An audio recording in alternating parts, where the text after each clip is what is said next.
पकड़ना हाथ दर्द देगा ना।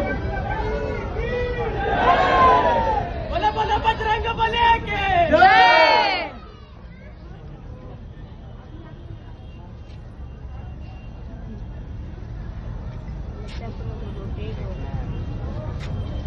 अरे यार नहीं लग रहा है कि अलग से मंदिर है।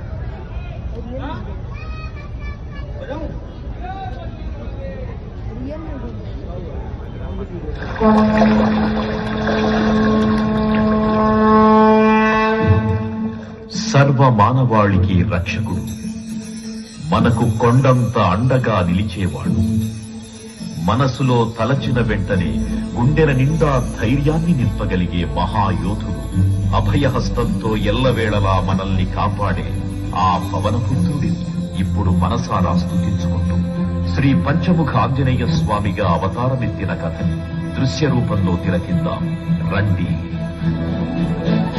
ఆంజనేయం ప్రసన్నాంజనేయం ప్రభాదివ్యకాయం ప్రకీర్తిప్రదాయం భజేవాయం భజే బాలనాథం భజేయం పవిత్రం భజే సౌఖ్యమిత్రం భజే రుద్రరూపం భజే సర్వతేజం.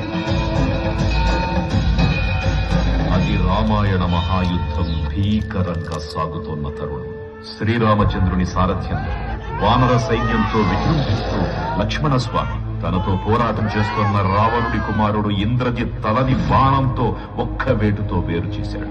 ఇంద్రజిత్ మరణ వార్త విన్న రావణుడు ఆవేశంతో ఊగిపోయాడు. ప్రతీకారం కోసం పాతాళ లోకాధిపతి తన సోదరుడు అయినటువంటి మహిరావణుడి సహకారం కోరాడు.